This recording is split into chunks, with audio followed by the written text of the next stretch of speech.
The wind was dry and cold as it moved across the broken surface of Virex 9. Once a green world, it had been burned and torn during the war between humans and the alien Virulons. Now, only ruins and silence remained.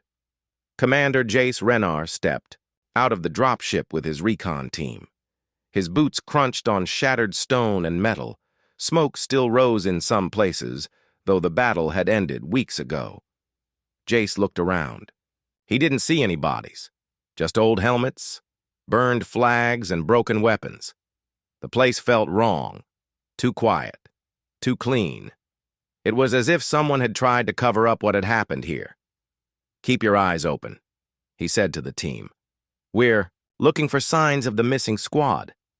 Jace wasn't just here for the mission. He had come for something personal. Captain Lyra Hale, the woman he loved. Her last message came from this zone, but then she vanished. The command said she was dead. But Jace didn't believe that.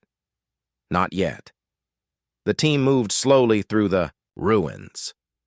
The sky above was cloudy, casting a dull gray light on everything. Rusted towers leaned like dying trees. In the distance, broken ships sat half buried in the sand. "Over here," called Sergeant Vale, pointing to a wrecked bunker.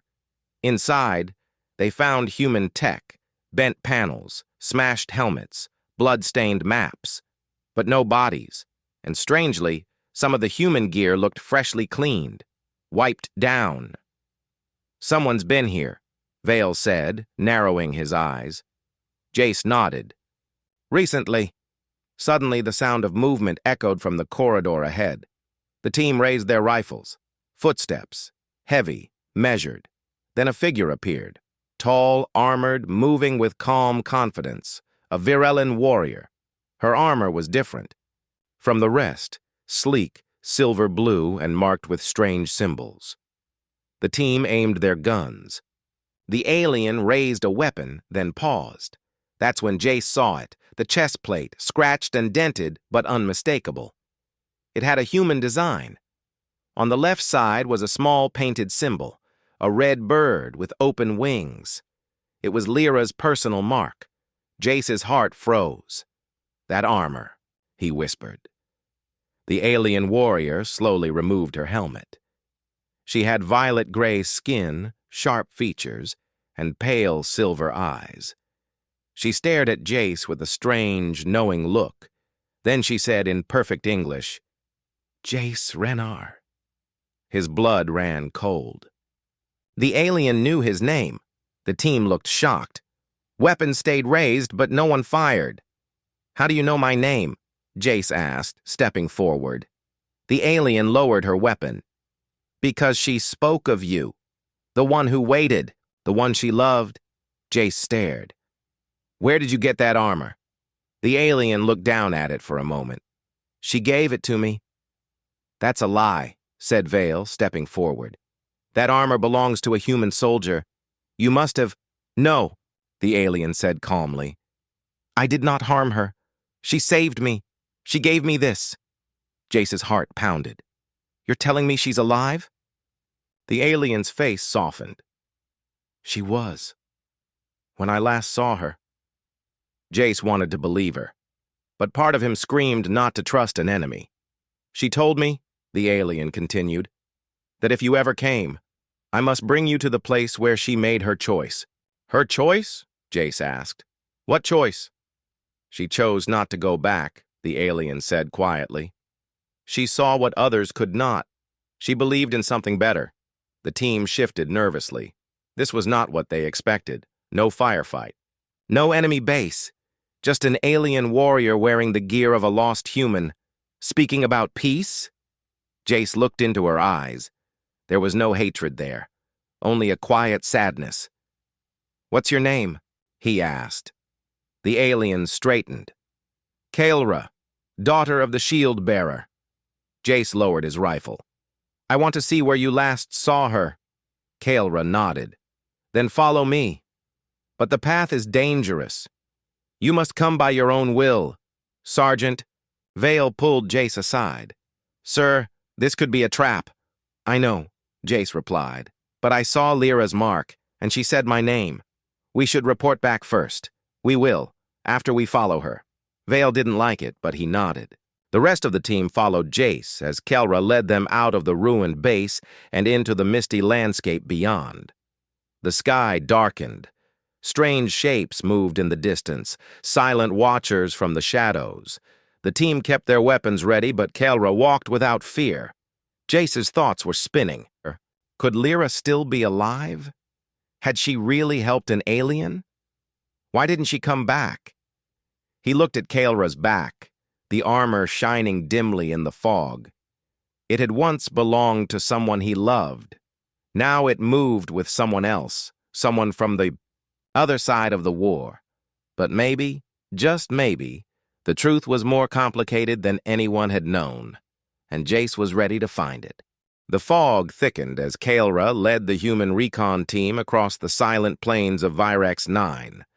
The sky above was dark, and the ground below was cracked and lifeless. No birds, no wind, just footsteps and quiet tension. Commander Jace Renar kept his eyes on the alien warrior in front of him. She moved with calm, strong steps. Her silver-blue armor caught the fading light, and every time Jace saw the red-winged symbol on her chest, his heart twisted. That symbol had belonged to Captain Lyra Hale, his Lyra. He walked beside Sergeant Vale, who kept glancing at Kelra with suspicion. "This is a bad idea," Vale whispered. "We're following a Virilan deeper into enemy ground." She knew. "Lyra," Jace whispered back.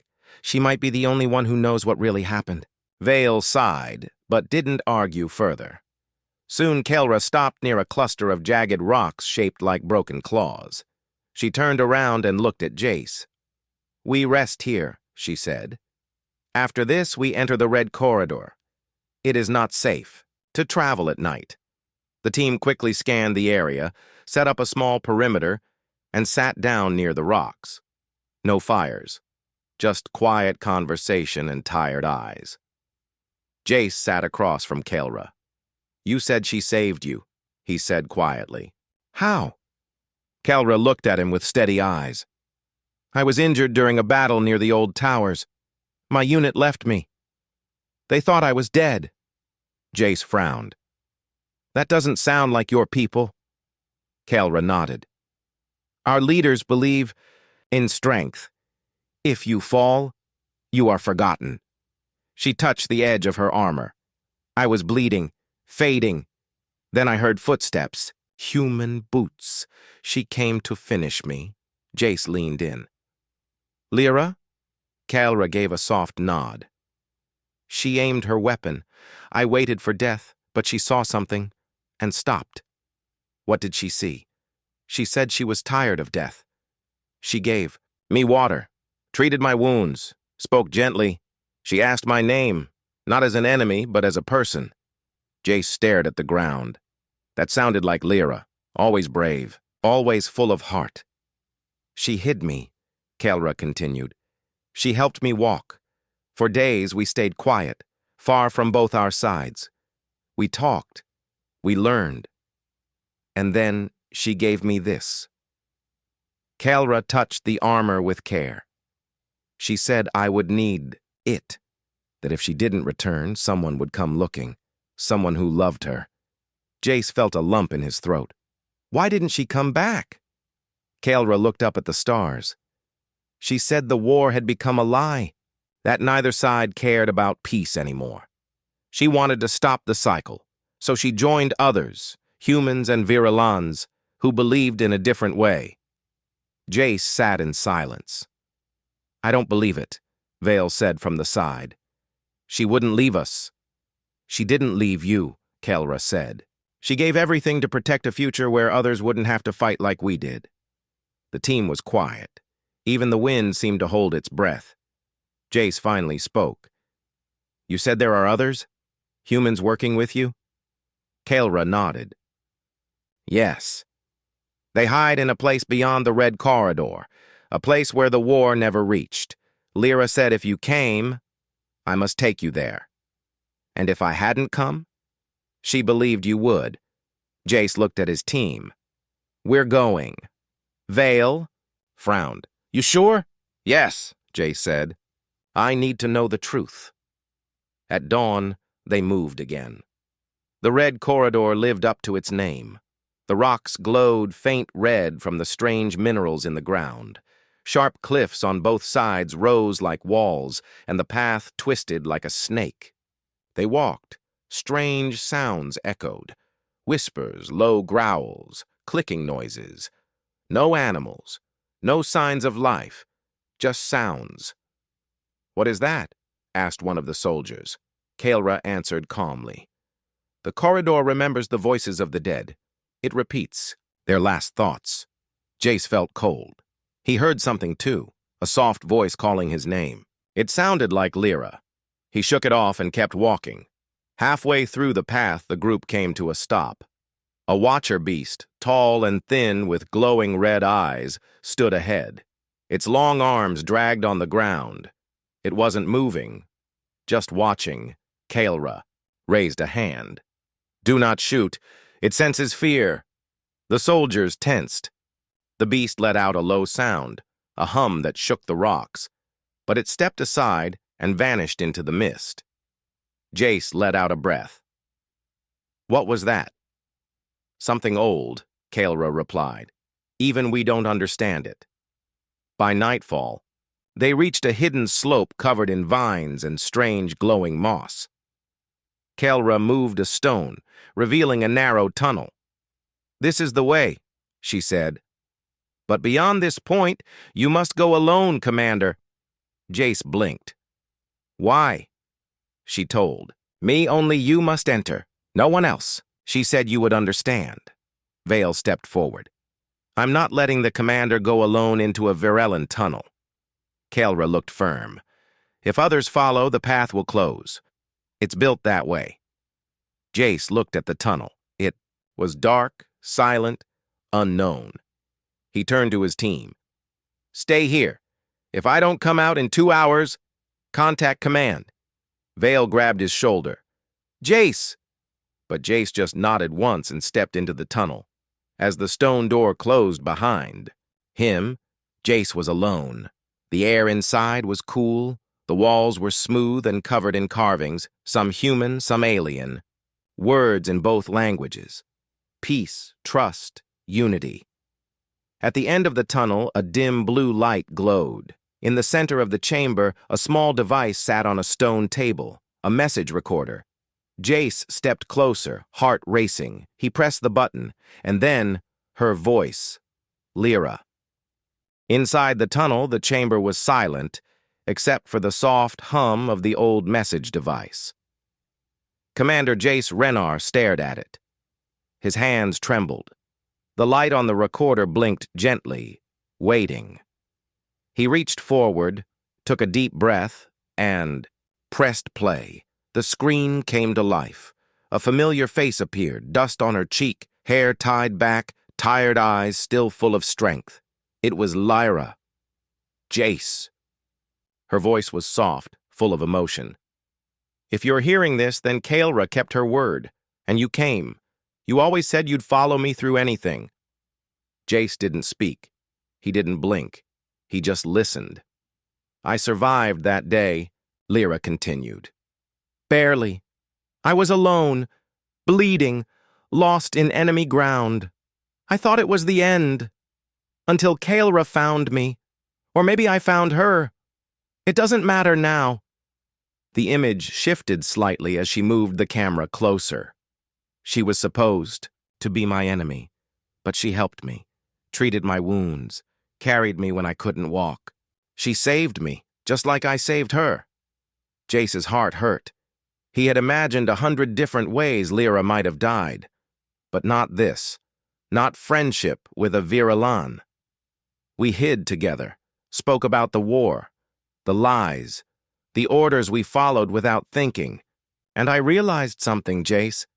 We weren't born enemies. We were made enemies. By fear. By pride. By leaders who would rather burn the stars than admit they're wrong. She paused for a moment. The silence hit harder than words. I didn't. Come back because I found something worth staying for. A small group, Virellans and humans, who want peace. Real peace. Not papers signed by people who never fought, but peace built by the ones who bled. Jace clenched his fists. We live in the Forbidden Zone, a place both sides fear. That fear keeps them out and keeps us safe. I couldn't tell Command. They wouldn't believe me. They'd call it betrayal. But you, Jace, you'd understand. Her, eyes filled with tears. I miss you, every day, but I couldn't ask you to follow. Not until I knew it was real. And now, if you're here, I want you to see it with your own eyes. The message ended. Jace stood still for a long time. The room felt heavy, quiet. He stepped back toward the entrance. When he reached the outside, the team stood waiting. Kaelra turned. First, you saw her, she said gently. Jace nodded.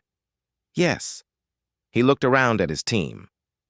We're going to the Forbidden Zone, Sergeant Vale frowned. Commander, we don't even know where it is. Kaelra raised her hand. I do.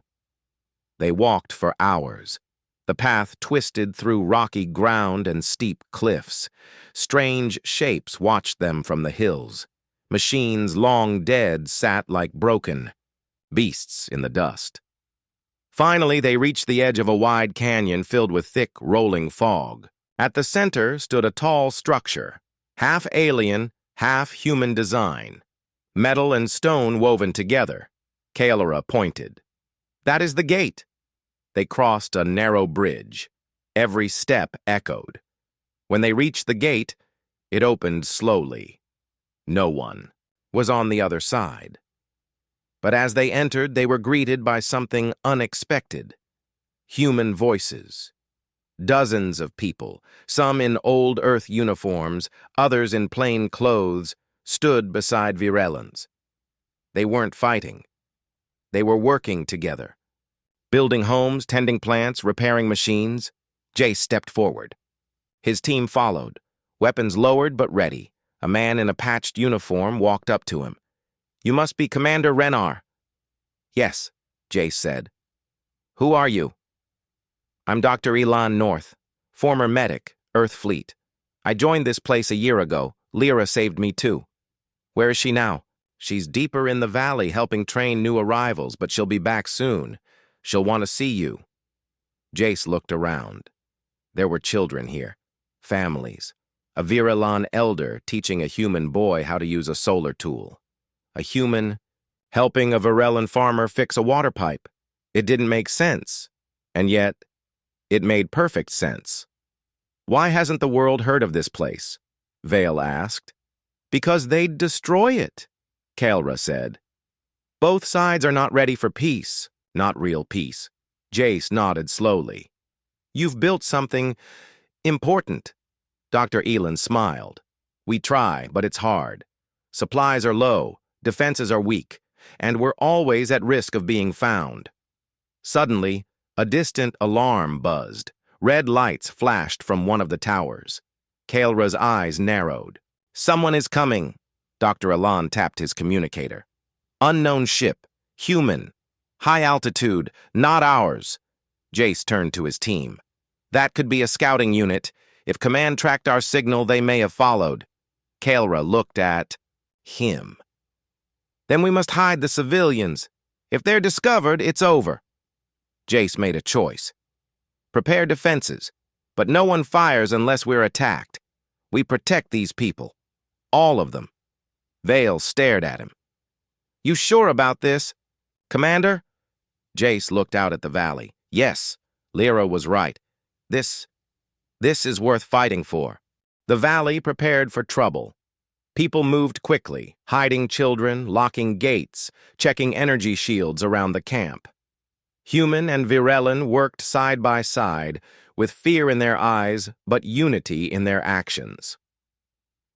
Commander Jace Renar stood at the edge of the camp, looking toward the sky.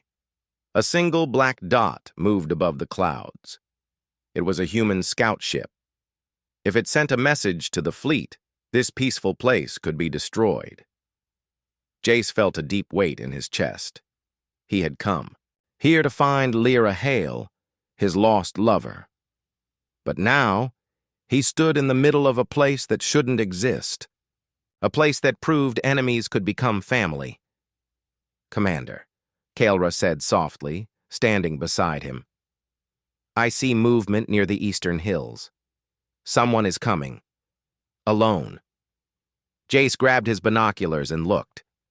A tall figure walked steadily through the narrow path between the rocks. He felt his heart stop.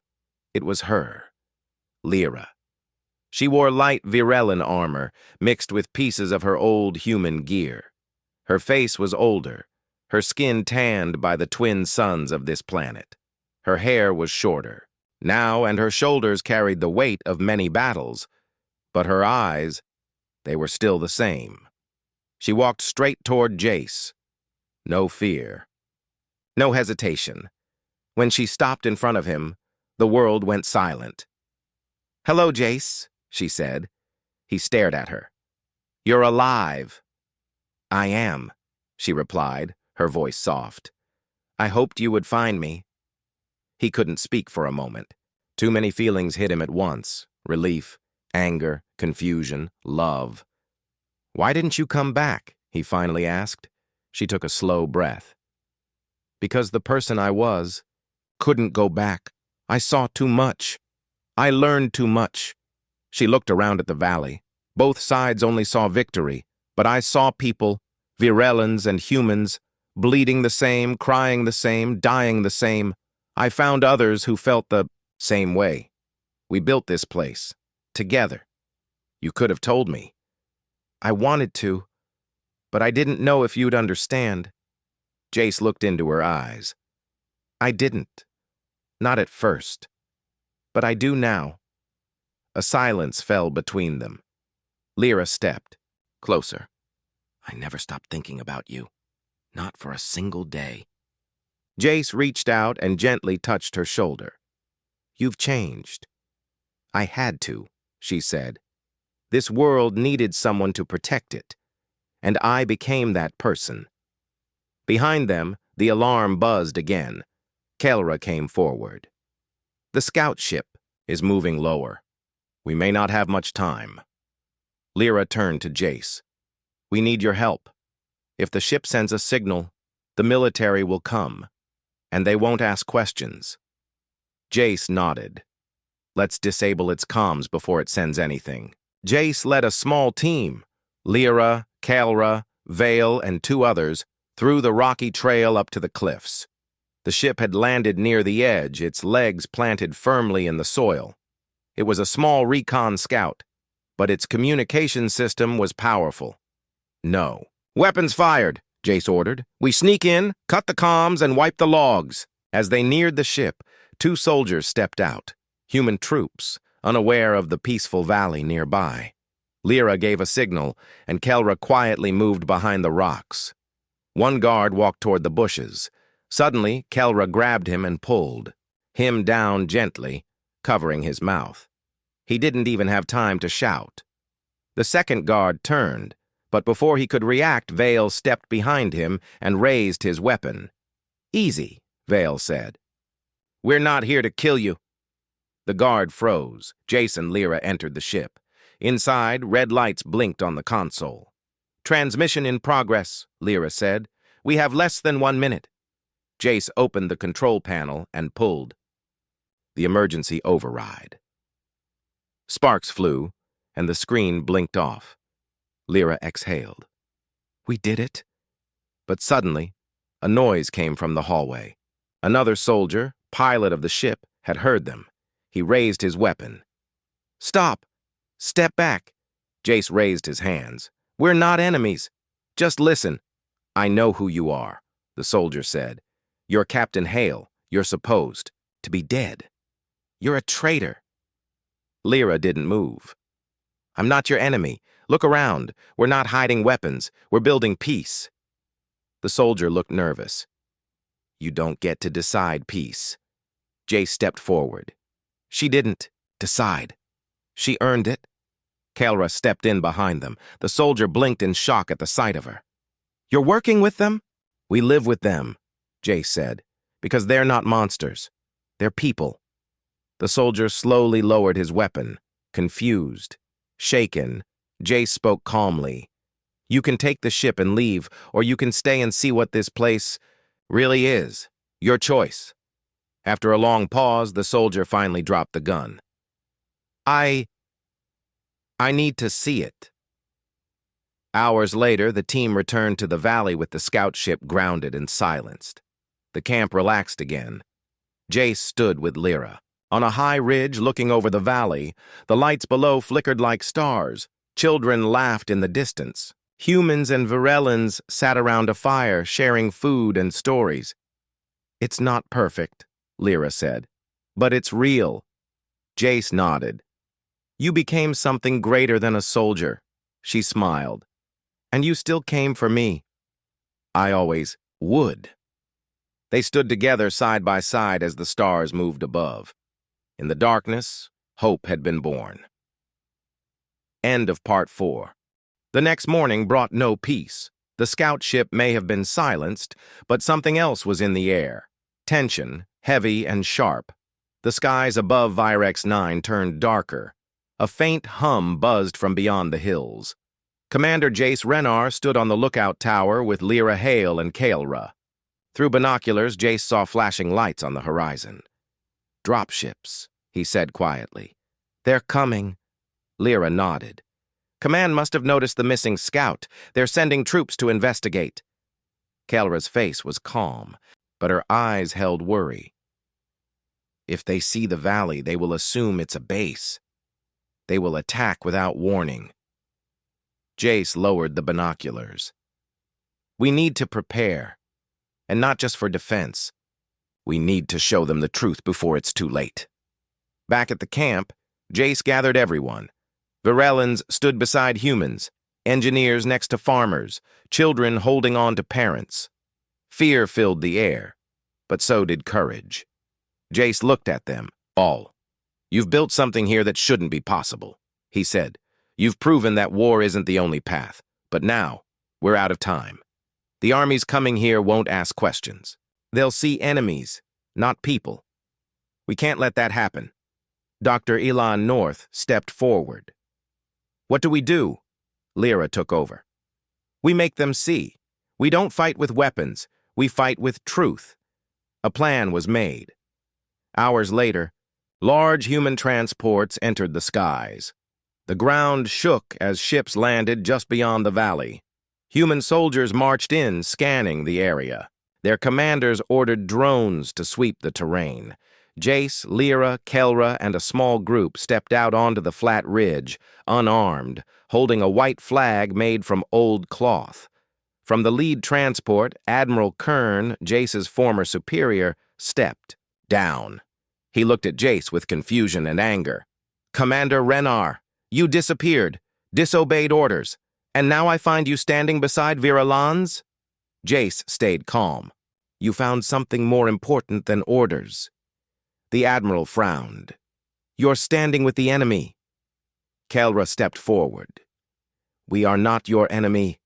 Not anymore. Admiral Kern raised his hand. Snipers above locked their weapons.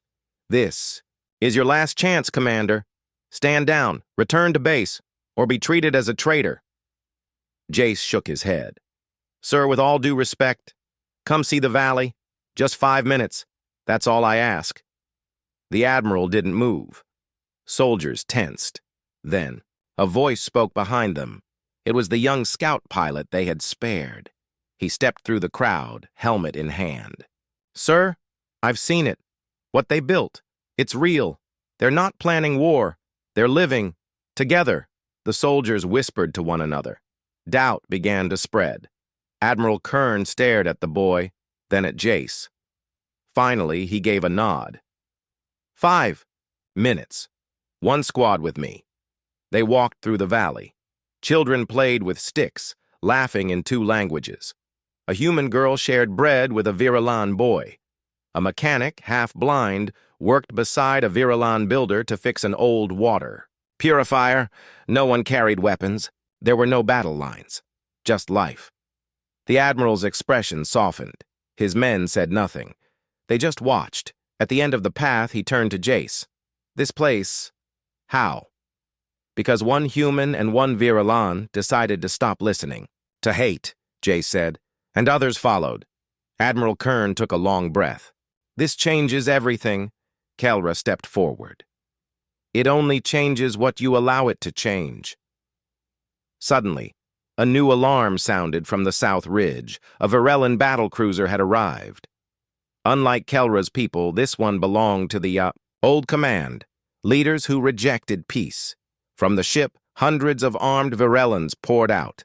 Their war armor was heavy and their weapons glowed. They're here to crush the valley, Kelra said. They see us as traitors. Admiral Kern turned to his men. Prepare defenses.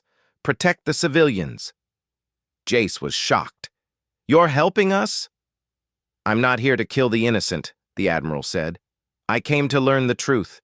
I've seen it. Now I'll defend it. For the first time, humans and Virellans stood together, against their own.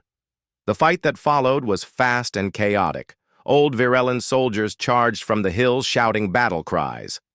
But they were surprised to see fellow Virellans fighting against them, alongside humans. Jace fought beside Kelra, blocking an attack and countering with speed. Lyra pulled injured fighters to safety, shouting orders to both sides. Admiral Kern used his comms to send a clear message. Do not fire on the valley. These people are under my protection. One of the invading Virellan leaders shouted, You betray your kind, Kelra. She answered calmly, No, I protect what matters. Bit by bit, the enemy lines broke. Some dropped their weapons. Others backed off, confused. They saw families behind the defenders, not soldiers. At last, the enemy cruiser pulled back. Its engines roared, and it lifted off. The battle was over. That night, the valley was quiet again. Fires burned gently as humans and Virellans sat together, treating wounds, sharing food, and resting. Jace and Lyra sat on the same ridge, side by side. Her head leaned gently against his shoulder. You saved this place, she whispered. No, Jace said, smiling. You did. I just finally understood. Below them, Admiral Kern spoke to High Command. His report was honest. Peace has already begun here. If we destroy this, we destroy ourselves. Morning came with soft sunlight falling over the valley. Smoke from the battle had cleared. The people, human and Virellan, worked side by side, repairing damage, helping the injured, and bringing water to those who needed it. The place felt stronger now. It had survived its first real test. Commander Jace Renar stood near the center square of the camp, watching a group of children draw symbols in the dirt. Some symbols were human letters. Some were Virellan markings. Together they told a story, their story. Lyra walked up beside him. She was smiling, tired but peaceful. They didn't run, she said. They stayed and fought for this place. Jace nodded. Because they believed in it. Because you believed first. Just then, Admiral Kern stepped forward. His voice was firm but respectful. Renar, I sent the full report to Earth Command. I told them everything. The valley, the people, the battle. I told them what you told me. This is not a rebellion. This is hope. Jace looked surprised. And what did they say? The Admiral handed him a data pad. They said they're listening. That's a start. The screen showed a message. This peaceful zone must not be harmed. Further review pending. Immediate attack halted. It wasn't a promise, but it was enough. Lyra read the words over his shoulder. We bought time. Yes, Jace said. Now we show them it's worth it. In the weeks that followed, the valley changed. Engineers from both sides helped install better power lines and water systems. Medics trained together. Builders created strong shelters using both human metals and Virellan stone. Jace took charge of communication. He helped send peaceful broadcasts to both human and Virellan channels, showing the truth of the valley. No lies, just daily life, families, work, friendship. Some people on both sides still called it a trick. Others called it betrayal. But many started calling it something else. A beginning.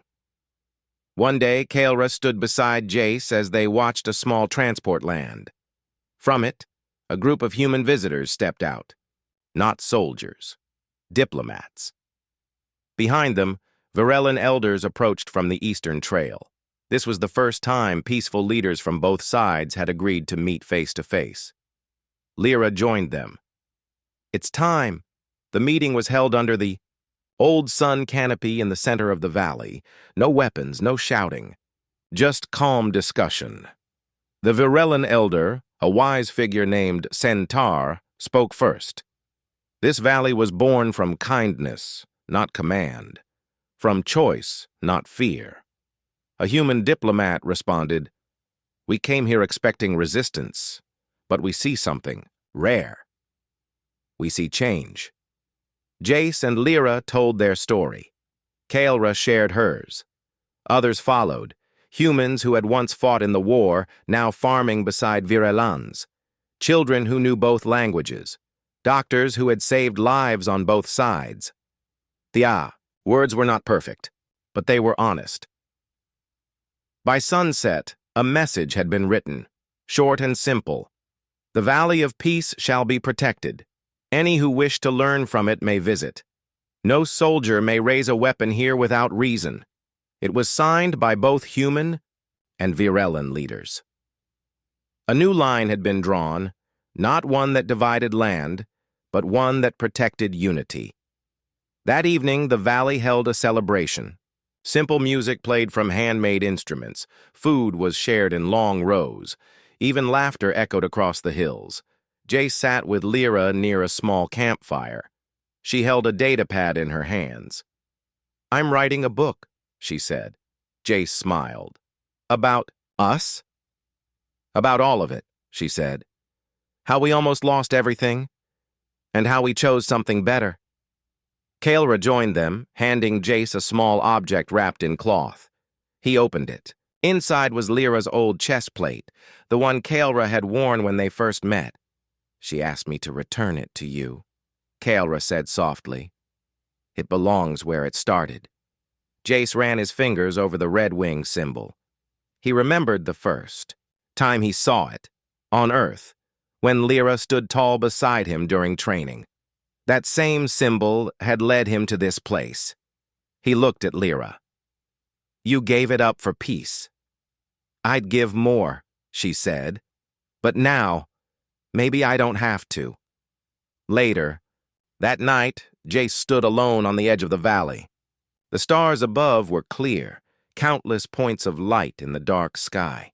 He thought of the war, the friends he'd lost, the pain he'd carried.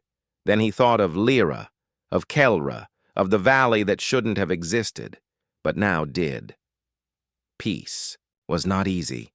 It was not perfect, but it was possible. And sometimes, that was enough. As he stood there, Lyra walked up beside him and reached for his hand. "We have a long road ahead," she said. Jace smiled. "Yes, but now, we walk it together."